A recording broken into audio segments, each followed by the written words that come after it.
Noetic.org says the first well-known mention of twin flames or twin souls comes from Plato 2,500 years ago in the Symposium. Plato presents a theory of the original humans having two sets of every body part and organ, 4 arms, 4 legs, etc. Plato mentioned how these humans were then split into two, forever destined to look for their other half. Aristotle said, love is composed of a single soul inhabiting 2 bodies. Plato said, and when one of them meets his other half, the actual half of himself, the pair are lost in an amazement of love and friendship and intimacy, and one will not be out of the other's sight, even for a moment. An article by Sean Bradley on Vice.com titled Inside the Toxic World of Twin Flame Spirituality reads, within certain online spirituality circles, there is no higher form of love than a twin flame.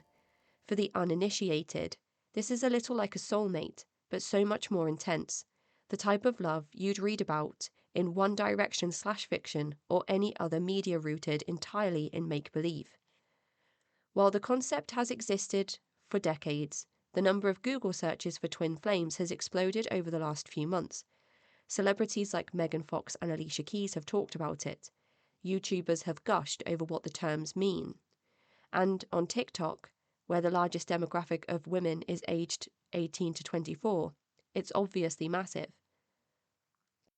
One theory linked to twin flames is that there are 144,000 humans capable of finding their true twin flame. Others believe the 144,000 number refers to memory complexes containing thousands of souls. But 144,000 is significantly fewer than the 7.7 billion people on the planet. So how do those in the community explain this? Again, there's no unified front. Many use the number to push the rhetoric that reaching union is rare and only attainable for the most spiritually developed people. The number 144,000 has its roots in the Book of Revelation, and Jehovah's Witnesses believe that exactly this amount of people will ascend to heaven as immortal spirit beings. Complicating the issue more is that twin flame relationships aren't always reciprocal. Some people can't handle the intensity of a twin flame connection, and these runners, often men, drift away, while the chasers, usually women, are left wondering why their flame abandoned them. People never properly connect to start with, in some cases, like in 2014 when Ryan Gosling was granted a temporary restraining order against a woman who reportedly harassed and stalked the actor because she was convinced he was her true flame.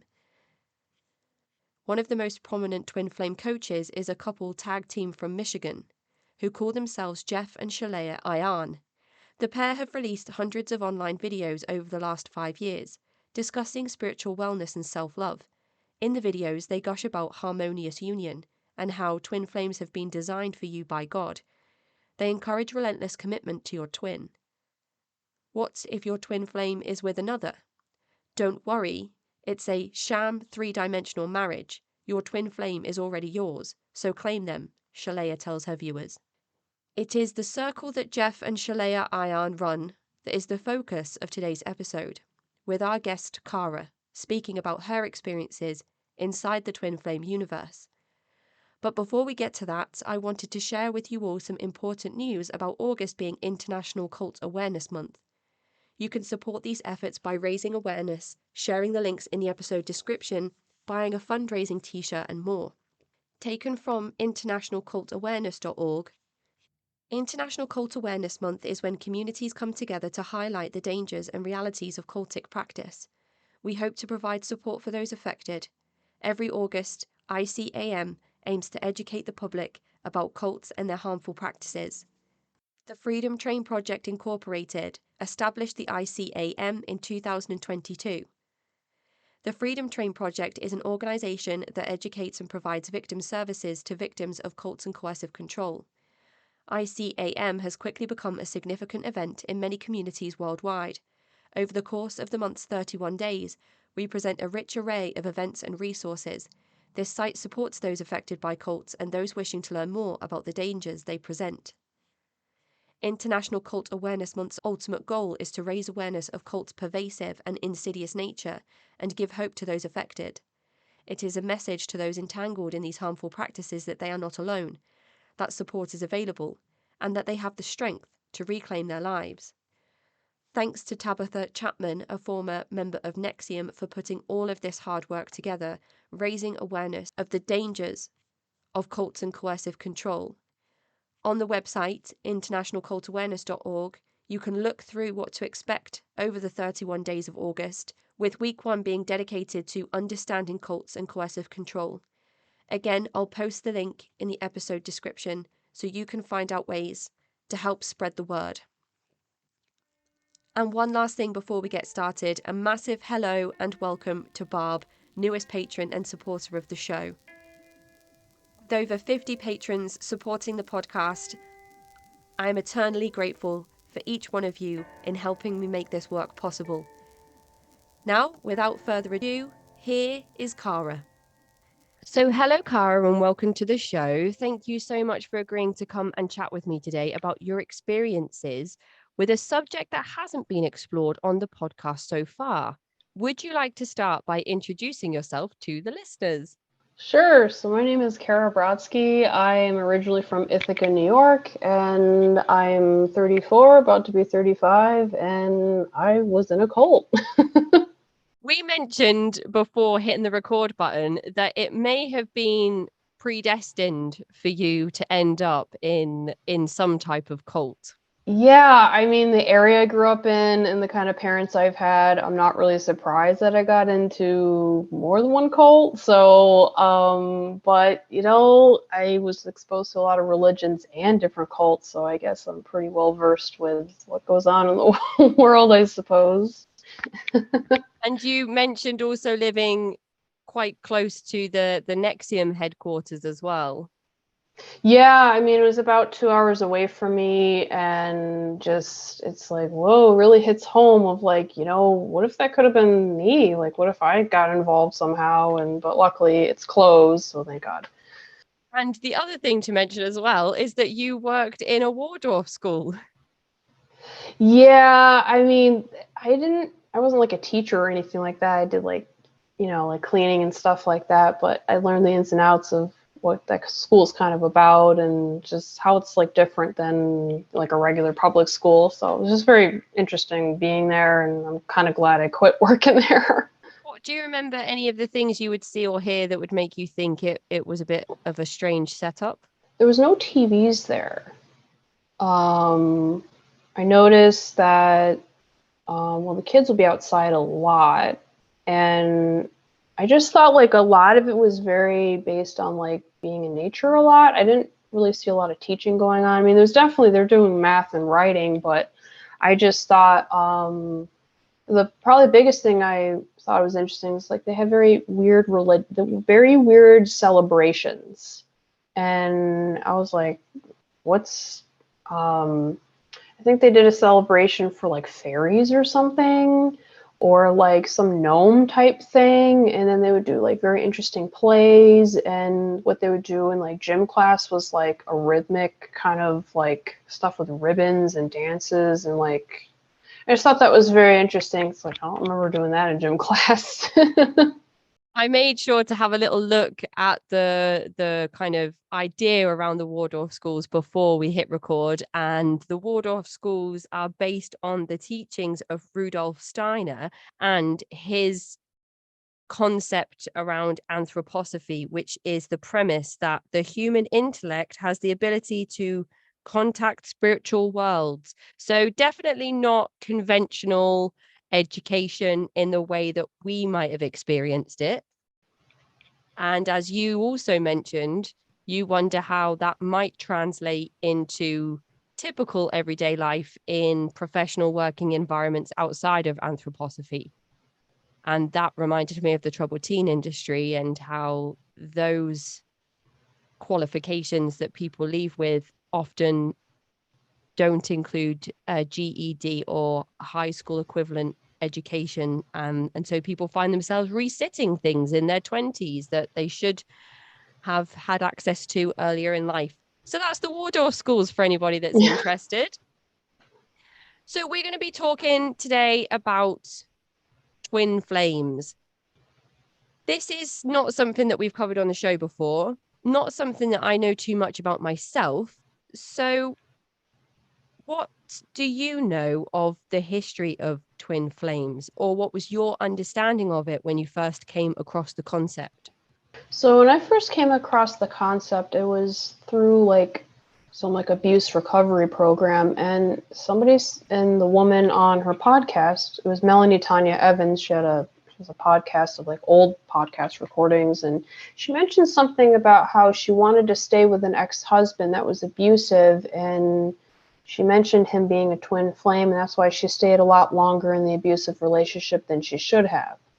And I was like, what is this concept? So I Googled it, and a lot of spiritual stuff comes up where they say it's more than a soulmate. It's like you're half of your soul in another body. And it's like, is that really possible? I mean, I guess you can have like someone that has a lot in common with you, like maybe similar trauma or things, interests or whatever. But I just thought it was very weird. And they even said that your twin flame could be way older than you, way younger than you. They might have died. They might not be born yet. And just like so then I think Teal Swan mentioned it before. So I saw that again in her videos. I never, did any of her programs or anything. So then when I got into this Twin Flame Universe cult on a Facebook forum, it was there again of saying, well, this twin flame concept or your twin flame is like the person you're meant to be with and no one else matters, like you only have one.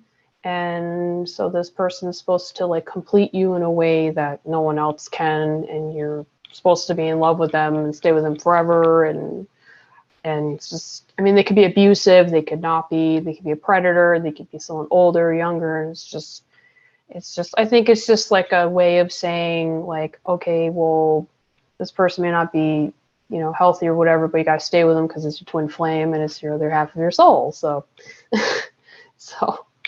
So when you say that you're supposed to love this person, is this an intimate, romantic kind of love?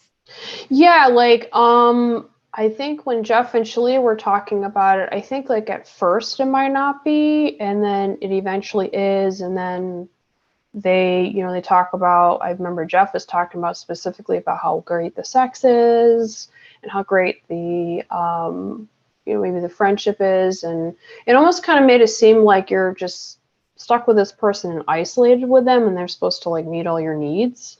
And I just thought, well, I mean, other people can meet your needs, not just this one person. So I just thought maybe it's like a way of setting you up for getting abused by someone controlling or, something like that. You were asking questions when people were coming to you with these kind of new, strange ideas, and having doubts, having questions, which is healthy.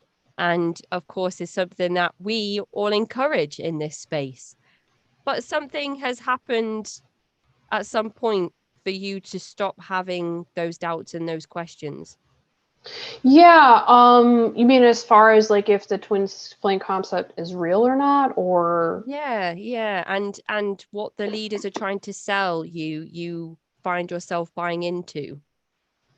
well, I mean, they convince you that there's this one person that's meant for you, and it's like, I mean, people date people, people go on many dates with people and have multiple relationships with people, and it's like, why is it just this one person? I mean, it would be nice if it's just that one person and then that's it, but yeah, I mean, I mean, the thing that started happening was like they're trying to help you find your twin flame, and they assign you who your twin flame is, or they just enforce who your twin flame was. And then they started like getting you to like work for them. And it's like, wait, I thought you were supposed to help me with my trauma and with my relationship issues to meet the one, and then you're having me work for you to recruit people into this group and to sell your book. So it's like, well, but I thought you're here to help me, not the other way around. Right. So before we jump into your experiences in the twin flame movement, as this is something that you have found later on in your life, as opposed to something that you've been born and raised into.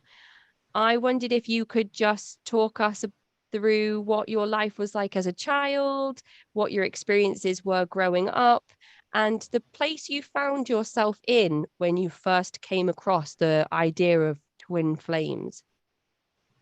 Sure. So to start with my childhood, it was pretty rough. My parents divorced when I was 6. I think my mom has a personality disorder, and I think my dad has like some rage disorder. I mean, they both grew up with very violent fathers. So I never got hit or anything like that, but supposedly my dad said we did, but I don't really remember that. A lot of lying, a lot of chaos, a lot of stuff going on with that. My parents wouldn't really work, so I grew up pretty poor.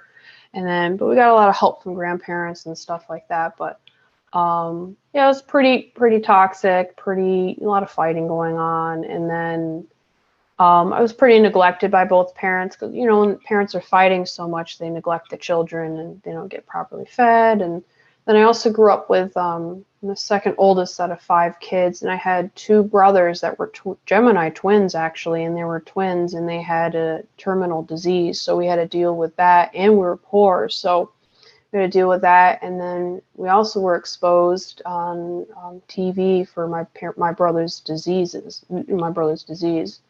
Um, they were Eric and Aaron, so they both were fraternal twins, and they had muscular dystrophy, and they had a Jerry Lewis telethon like in the 90s, and I think they stopped doing that a few years ago or so. And so I grew up with sick brothers. I grew up with chaotic parents that didn't really know what they're doing. And then school wasn't the greatest. I struggled in school, but then I would be okay. And so it was just kind of all over the place. And then what led me up to being in the Twin Flame group? I mean, I didn't know anything about Twin Flame stuff or spiritual stuff until, maybe 5, 6 years ago.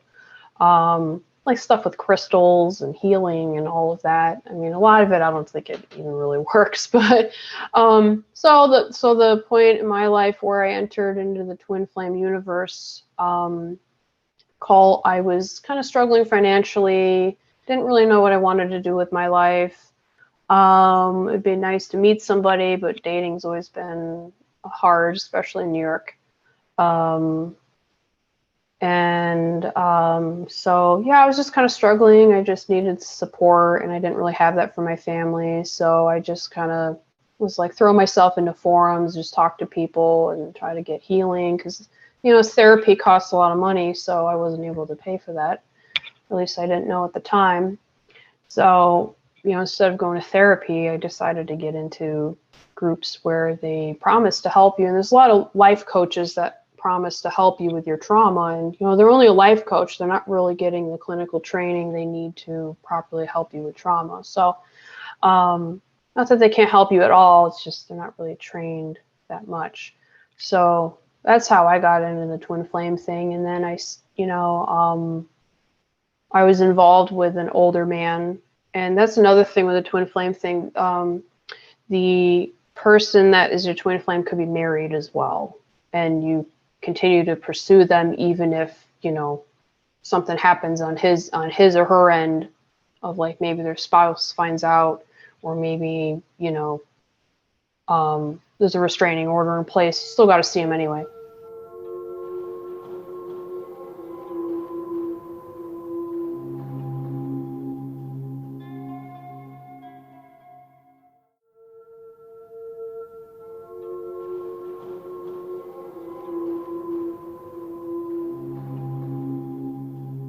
Well, when I was researching the history of twin flames, the definition that I found on Medical News Today said twin flames, also called mirror souls, are terms used to describe a relationship ideology rooted in New Age spiritualism. The concept has seen increased popularity in recent times. It promotes the idea of an intense soul connection between 2 people thought to be each other's half. So as you said, the other half of your soul, the other part of who you are. Mm-hmm. So when I read the term New Age spiritualism, I was thinking, I wonder if there are direct influences from things that I've covered on the podcast before. So when I was looking up some videos about the new age spiritualism within twin flames, I found some videos by cult expert Joe Zimhart. So I watched one of those, and he was talking about the influences from the Rosicrucian age, and that's kind of like Joe's jam. That's like his specialty. That's his expertise, all coming in around the Rosicrucians.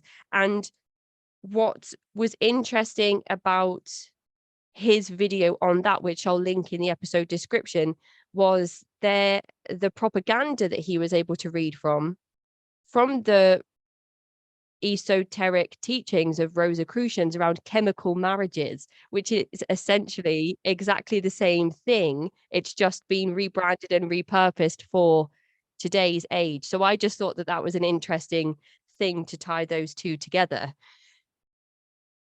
What's problematic about, well, lots of the things you've said sound problematic, especially around age difference, marriage, restraining orders. But you were in abuse recovery forums, and that's where you were approached by somebody who brought this concept to you. There must be a lot of individuals in these spaces who are at particularly vulnerable points in their lives. So it's kind of worrying that that's how a person would be introduced to a concept like this. Yeah, I mean, she just mentioned it and just how like what what made her stay in the relationship, but then I kind of heard things about how she actually does get a little abusive to people actually in the group, or just she charges a lot of money for her services. She's not even trained in anything. Melanie Tanya Evans, she just talks about 2 bad marriages that she had. And I would think if you're like a narcissistic abuse expert, I thought, maybe you would have a lot of relationships under your belt, or it was just 2. And just I just thought it was just interesting that she just said it, and that's what made her stay longer, was because of this concept that she learned from. I mean, I think they said in Australia it's pretty spiritual out there, so maybe she heard it from someone else and just was like, oh, I'll just stay in this marriage because that's. I went to a psychic and they told me it's my twin flame, something like that. So This person that you've met in this Facebook group, is this one of the founders and leaders of Twin Flames, or somebody that's a part of the program and is encouraging other people to get involved? So when somebody sent me a random friend request, it wasn't a specific person, just the Twin Flame Universe was sending me requests. It's been a while, but I think it was Twin Flame Universe was sending me an invitation to go in the forum, and I first got approached by Brianne Price, and she's still in it. And she quickly just, like, as soon as you enter the forum, I was getting tons of video calls of, so Brianne Price, she was actually, I think she was already a certified life coach already for the cult. And, Jeff pushes the life coaches to sell the book and to get I think you get a few free life coaching sessions, and the people doing them are really scared themselves, and they're just being pushed to do it and to sell. So then after so they're trying to push you to buy the book, then they push you to do, so you get the free sessions. I think it was 5, and then after that you pay money for the coaching sessions, and I think they do it like 111, 222, 333, so it was like $111, and then I think if you go up, I'm not sure what it's up to now, it might be like 333, so it's like $333 for the lower, just like the sessions. And you also get 2 days a week, you get like live video sessions with them, with a group. And mostly everybody in there just overshares. Everyone's very traumatized from their childhood, and then they're throwing in who they think their twin flame is. And some of Jeff and Shalia's main people would enter. Fabian, I think he's German, he would enter randomly. And he had a lot of rage. He didn't go off on anybody, but you could just tell he just kind of moves erratically and he has like some anger and stuff. Then I think there was another woman that came in, but Brienne Price is one of the main life coaches that's been in for a while. She's not planning on leaving, I don't think. I don't think. And then Fabian, and then Deanna would do intake of, like, say I did decide I wanted to pay for the coaching sessions, and Deanna did an intake. I think you pay through PayPal too, so. So you are sent a friend request from the Twin Flames universe, which is the official Mhm. name of the movement that we're talking about today. And you are put in touch with, you're in contact with Brienne Price. Yeah. So do and then you start having video communications with her. She starts Mhm. calling you and talking to you about, I mean, how does she pitch it to you? Does she just say, what are you looking for in life? And then says to you, well, actually, we can give you those things. With Scientology personality tests, they're looking for your flaw. They're looking for your ruin. And once they find that ruin, I wish that I earned more money. I wish that my marriage was happier. I wish that my uh, boss respected me more. Whatever it is, once Scientology have that ruin, they can then propose to you a program that will get you those things and essentially make your life better. So is that sort of the approach that's taken here, would you say, or is it different? It was kind of like she was very childlike, and she was like, "Hey, do you want to buy the book? Do you want sessions?" Like, just Like very that. childlike, Okay. just right out the gate. And then I was just like, I think at the time I was just like, I think I said I just wanted to meet like-minded people and just like, I don't know, spiritual or very intuitive people like myself. And I would talk to people and just, I don't know, she seemed kind of happy and cheerful, and I was just like, oh, you want to, it's like, you want to video call me. And I had other people do it too. It was a guy named Chad, and I think he later changed his name, which is very odd. And I actually eventually saw him in person. I could tell you that a little bit later, but yeah, it was just right out, These are just direct, these just are right out the gate. all other people involved in the Twin Flames universe. These are all people that are trying to video call you. Yep. There was a few other people that were doing it too. I can't remember offhand. But Brienne was the one that originally contacted me, and then I started talking to other people, and what they thought of Jeff, and then I would get random people messaging me, like asking me what they should do in the cult. So um, it was just, that happens a lot, even in person. I'm very approachable, so everybody tells me everything, and I just thought it was just like everyone's very clingy and desperate in there too. So, and Jeff kind of goes off on all the followers. So, I mean, I learned that later, but I just felt like everyone's very scared for some reason. So the Twin Flames Facebook account that adds you as a friend, is this a profile, or is this a group that you're invited to join? It was a group that you're invited to join. So they have a forum Okay. on Facebook you could join. Yeah. And this is how everybody is sorry, this is how everybody is introduced to you and then able to try and video call you. Yeah, I mean, I don't think they could call me outside of it. I mean, unless I add them as a friend or they message me Right. and do a video call that way. So the only way that I got the videos was just like immediately right when I joined the group. So I was in other spiritual groups online of like thinking I have psychic abilities, and I'm extremely intuitive to the point where it actually kind of scares people. So I was just like, maybe I do have abilities, or maybe I just have heightened intuition. So I was already in other groups, and somehow I just got this random request. So maybe I was just like they found my name, and then they just send multiple requests to like anybody and everybody. And that's what they did eventually. They would have you help recruit. So Okay, okay. So what are your first impressions? You're added into this group. Do you get a lot of people starting to contact you immediately, or do you put a post out saying, "Hi, I'm Cara, this is who I am, this is what I'm hoping to find help with"? At first everyone initiated contact with me, and then eventually started posting things, and then I'll get a lot of people following me on that, or but then, when I join the group, I mean, obviously people know who I am because I'm in the video calls twice a week, so people know my name more. But then I wanted to leave, and they kind of chased me online, so I was trying to get out of it and back out because I thought this was like, what is going on? Everyone's very desperate here. I don't know what I got myself into. So then I wanted out.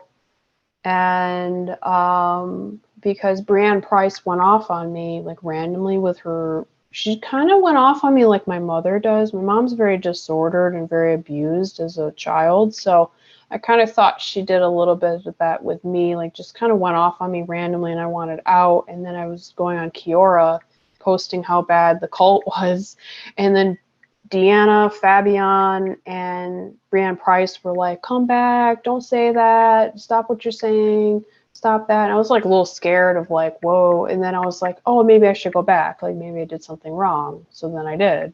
And then I continued to stay for like almost another year or so.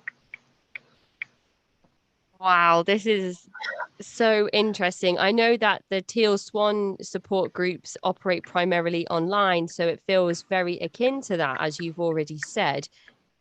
You join the group, you start posting things, it gets a little bit overwhelming, so you try and back out. But at this point, you've had Brianne's already called you, you've had a few other people, Chad calling you, trying to sell you books and courses. So this is the book by one of the founders, Jeff Devine. Is that right? The Twin Flames book by Jeff Devine.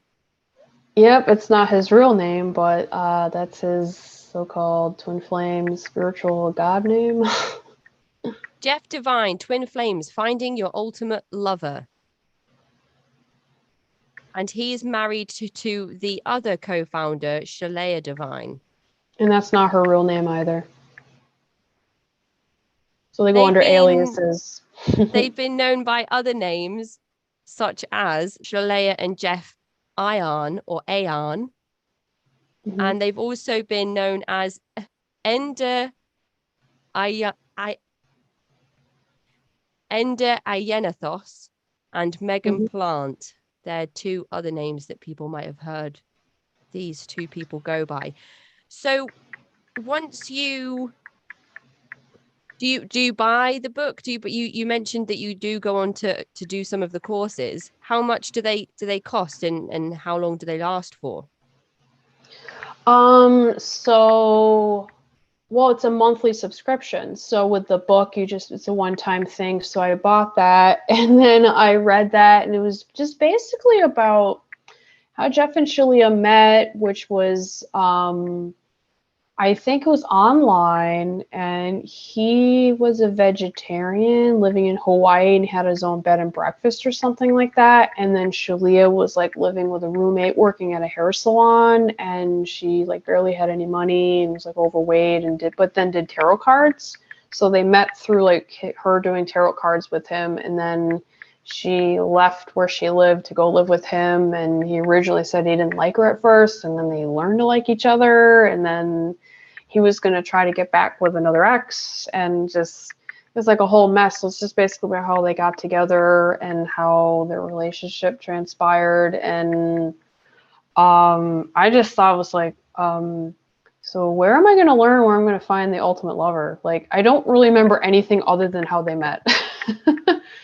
Are you told that you'll be able to complete these courses more successfully if you've read the book?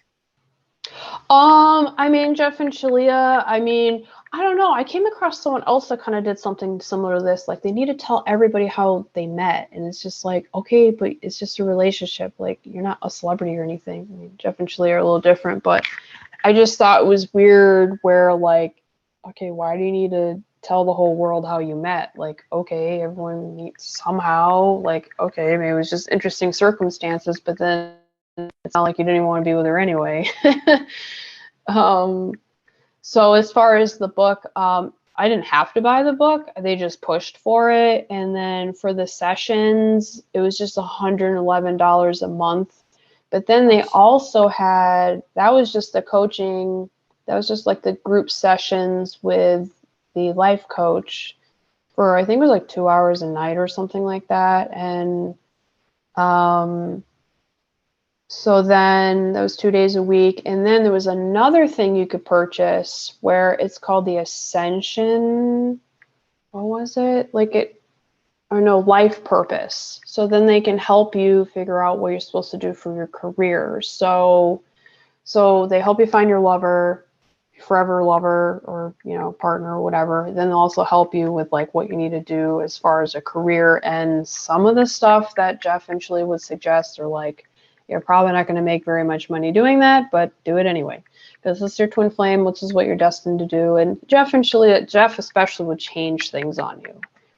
So like he told some girl that was making pretty good money to quit her job. And so he'd be like, you need to quit your job. The person you're with is not your twin flame, so break up with your partner, sell your house, do all this stuff. Keely Griffin, I think is her name. She's been speaking out quite a bit about the cult, and a lot of people are saying she's abusive or whatever, but maybe it's just she's just been abused. But I saw one time in the forum through words on the screen of Jeff yelling at Keely to quit her job and to like move across country to go live with her twin flame, which I guess she said it didn't work out. And I think Jeff and Shelley and people in the group will kind of give you money if you do that. So she basically had to live in a dumpy room with some guy that is her twin flame, and so it was really wacky. In this Facebook group, Jeff and Shalia are there and they are interacting with members and they are part of these weekly video chats that you're having.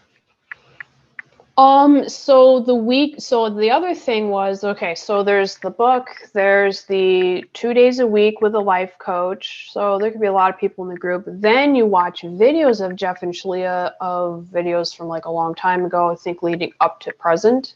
Then there's also the life purpose thing. So it's just all these things that you need to purchase. So when you pay the $111 a month, I think at the time is what I paid, you get to watch these classes. And I was kind of scared to watch them. When I watched them, it was like, so you're watching Jeff and Shalia talk to other people, like as a group. So Brianne Price was in there, Fabian, a bunch of other people. So I can remember things like Jeff is like literally sitting there and playing video games while Shalia's talking about talking to an angel. Like it's just like all over the place, bunch of clowns. So then they have a dog coming in, they're petting the dog. Then Jeff and Shalia will, and you can even see their housing situation changes. You can see it kind of looks kind of dumpy, almost like kind of like, I think they have a housekeeper and everything, but then Shalia would kind of give it away of like they're kind of poor, but they have a housekeeper, and I just don't understand that. I guess supposedly Jeff went to school for business, and then she went to school for psychology, and then she got into spiritual stuff, so they're combining like this business together. But I think Jeff kind of comes from rich parents. I'm not quite sure. So I just thought it was weird where like you could see it kind of looks like they're kind of living not in the best situation. You don't see holes in the walls or anything like that. And then you could see like, whoa, they're like in this big grand house, and then they're posting pictures of like a luxury sports car, and it's like, we're paying for that. So I mean, everyone's got to make money, I understand that, but in the videos you can, Jeff is like going off on people, or sometimes some of the people in the group are going off on Jeff, or Jeff will give suggestions. And I mean, there's no real like coaching really going on. He's just telling you what to do, and then he'll like go off, and you can even see them gain and lose weight too. Like she's overweight, then he's skinny, and then she's skinny, and then he's a little overweight. So you can kind of see like how the relationship changes over the time. But they'll talk about their sex life, they'll talk about spiritual stuff, they'll talk about anything really. I mean, sometimes they give good suggestions, sometimes they don't. It's like they're just in their early 20s. I mean, it's not to say you can't be smart at that age, but some of the stuff they said is just, or one time Jeff did a fake ceremony of saying, you guys are now married because I just said you are. Like probably the biggest thing that I noticed too was people will say who the twin flame is, and then they keep changing who it is. Right. Um, Yeah. yeah, I don't know if Jeff is necessarily doing that, but I feel like, I don't know, it's like a revolving door of like, I thought you said this person a twin flame, but maybe they thought it was more like a mother figure, and then they get with someone that that had a sex change, and they get with them. It's like, wait, who's your twin flame? Like, That is the end of part 1 on the Twin Flames mini-series. To find out more about International Cult Awareness Month, you can follow the links in the episode description. To get in touch with me, you can find me at cultvaultpodcast@gmail.com or follow me on Twitter and Instagram at cultvaultpod. I'm your speaker Casey, host of the Cult Vault podcast.